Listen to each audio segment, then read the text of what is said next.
एक समय की बात है, एक वृद्धा थी जो अपने भतीजे के संयुक्त परिवार में निवास करती थी। उसका चेहरा समय की झुर्रियों से ढका था और आंखों की रोशनी वर्षों पहले ही विलीन हो चुकी थी। उसने जीवन भर की मेहनत और संपत्ति अपने भतीजे को सौंप दी थी, इस विश्वास में कि बुढ़ापे में वह स्नेह और सेवा से भरा जीवन जिएगी। किंतु समय के साथ उसका स्थान धीरे धीरे घर के कोनों में सिमटता चला गया और अंततः वह एक उपेक्षित अस्तित्व बनकर रह गई। वह न शिकायत करती थी न मांग रखती थी। केवल एक इच्छा उसके मन में अक्सर जागती थी, गरम गरम पूरी, घी से टपकती सब्जी और ताजा मीठी खीर का स्वाद। जो स्वाद कभी उसने खुद पूरे परिवार के लिए तैयार किया था, वही आज उसे किसी ने पूछ कर भी नहीं दिया।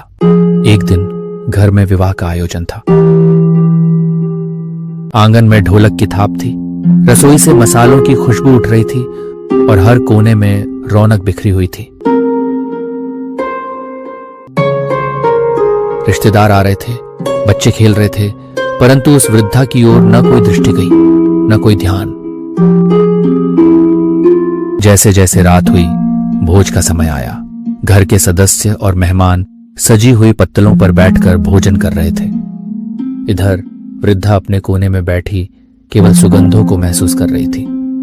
भूख की पीड़ा ने उसकी आत्मा को भीतर से झकझोर दिया था और जब कोई उत्तर नहीं मिला तो वह सहारे से दीवार पकड़ते हुए उठी। धीरे धीरे चलती हुई वह आंगन के उस कोने में पहुंची जहां झूठी पत्तलें फेंकी जाती थी।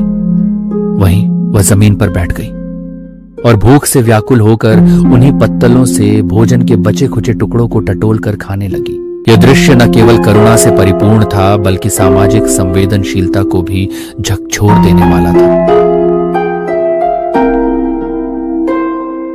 कुछ ही दूर खड़ी बहू की दृष्टि उस ओर पड़ी।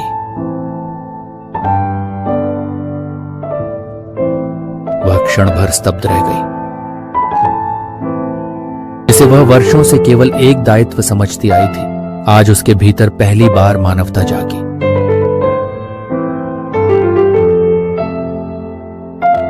एक नारी का अंतर्मन द्रवित हो उठा।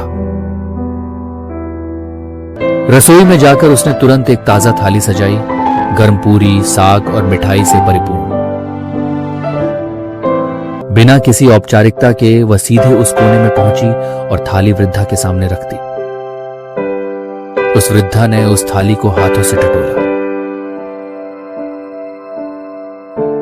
वर्षों बाद उसे भोजन नहीं, अपनापन मिला था। वह मुस्कुराई और शांतिपूर्वक खाना खाने लगी, जैसे कोई भूखा नहीं बल्कि भूला हुआ जीवन फिर से जी उठा।